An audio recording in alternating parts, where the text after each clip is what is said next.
Okay, I get the question now. So for public service loan forgiveness, you cannot certify an employer for a period where you were not employed with them. So if you have a previous employer, so during the time when you took on those federal student loans, if there was an employer that qualifies under the program that you were working for, you can certify them. And it's the same process, just like you did for the employer that qualified you. You can do the same process for this previous employer to get those months counted potentially, because it's the PSLF program, Public Service Loan Forgiveness Program. Remember, this is a two-factor program.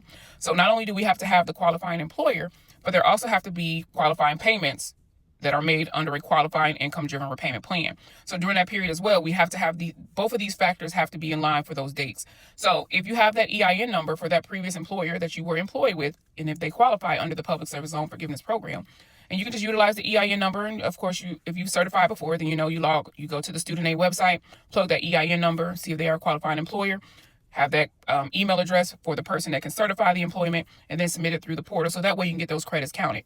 Now, depending on this time period, when these loans that you took out, if you were still in school, of course, you were in an in-school deferment. So we know that those periods would not count for public service loan forgiveness. So it's just about knowing what all the factors are during that time that has not been counted. If it's just connected to we need to certify an employment or an employer, but because we were in a income-driven repayment plan, we were making our payments under a qualifying income-driven repayment plan, then we know we have a period that we can get certified without an issue. But we know if during that time we were in school, that means we were in an in-school deferment, so we can't do anything about that.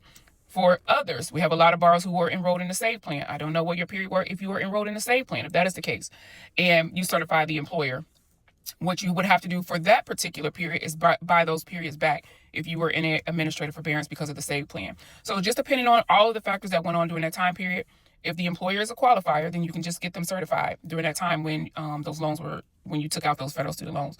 But of course, if we don't have the repayment plan, the payments, or if you were in a deferment because you were in school, then you know that period would not count. But if you were in a SAVE plan and some type of administrative forbearance because of the SAVE plan, then we know those are periods that we could potentially buy back if it will get you to those 120 qualifying months of payments under the program. All right. I hope that helps. Good luck.